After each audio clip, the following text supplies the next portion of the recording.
అందరికీ నమస్కారం. నేను మీ గీత రచయిత కృష్ణకాంత్. చీకటే చాలదా. నాకు నాగేశ్వరి గారు చెప్పిన సందర్భం వేరే అనమాట.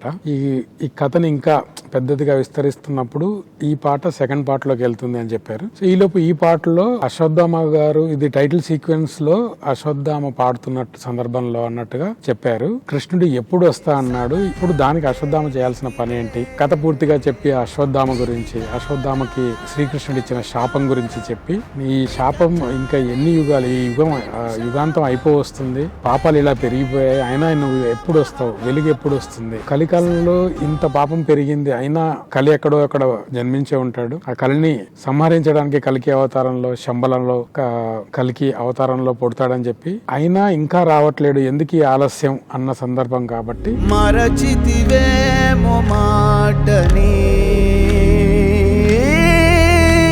మొదటి లైనే వెలుగు ఎప్పుడు వస్తుంది అన్న దాంతో స్టార్ట్ చేద్దాం అన్నట్టుగా చీకటే చాలదా అని మొదలు పెడదామని చెప్పి చీకటే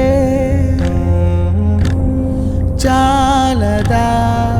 బట్ థియేటర్లో చూసినప్పుడు ఆ యుఫోరియా తర్వాత ఈ పాట రావడం ఒక చాలా అలాంటి స్పెక్టాక్యులర్ విజువల్స్ నేనైతే ఊహించలేదు. ప్రభాస్ గారి గురించి చెప్పాలంటే, నేను సాహో దగ్గర నుంచి కంటిన్యూస్గా ఇది 4వ సినిమాకి వర్క్ చేస్తున్నాను. ఇంకోటి, నేను ప్రభాస్ ఫ్యాన్ అవ్వడం కూడా నాకు ఎప్పుడు ఆ హ్యాపీనెస్ డబుల్ అవుతుందన్నమాట.